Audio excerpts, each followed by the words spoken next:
събрали и толкова много в повод, е именно организирането за първи път на купата на ректора в Медицинския университет Варна. Браво!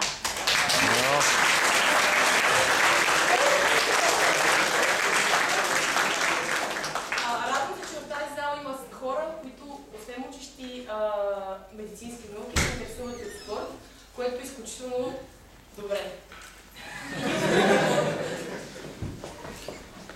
В понеделник имахме събрание студентски съвет и дълго мислихме кой спорт да наградим първо. И решихме да започнем с спорта, който единствено Медицинския университет Варна развива, а именно това е рудбола.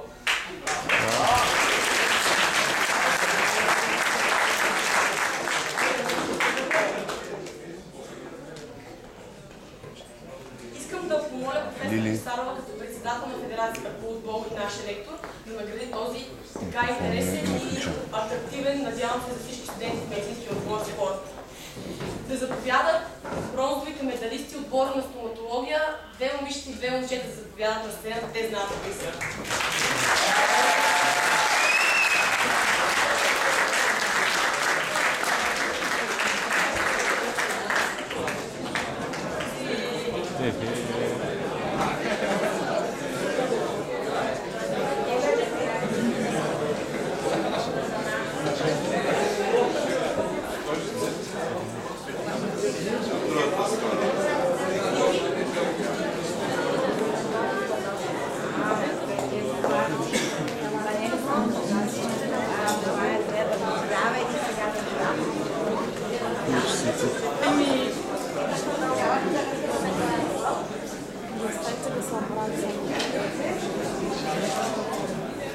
Ти случай сега ще да разгледаме сега.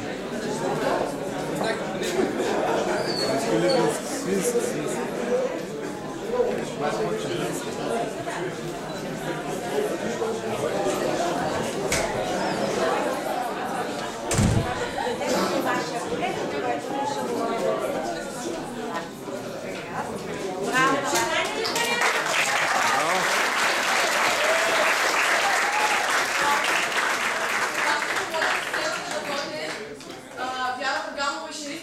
Основата на сребърния медал на отбора на трети курс медицина, заповядайте.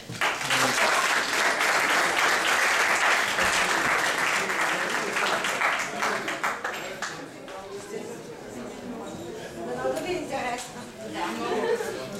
Ето си я път и нещо да поканите да играя. Много съм добра. Маргарита побих. Честито. Така ли беше сега? За вашите колеги.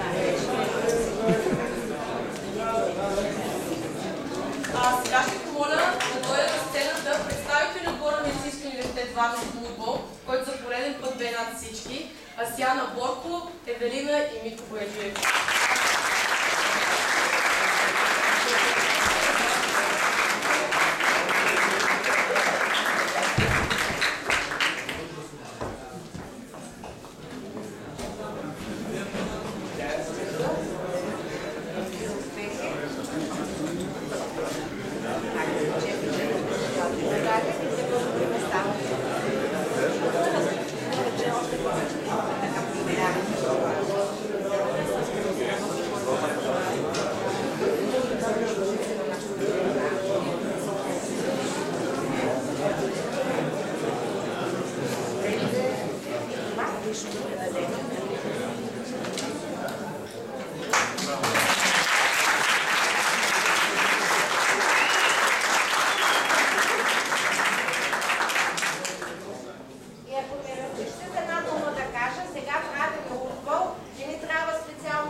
От вас много ще успеят, както в науката и в ученията, така и в спорта. Защо да един ден да нямаме отбор по гол?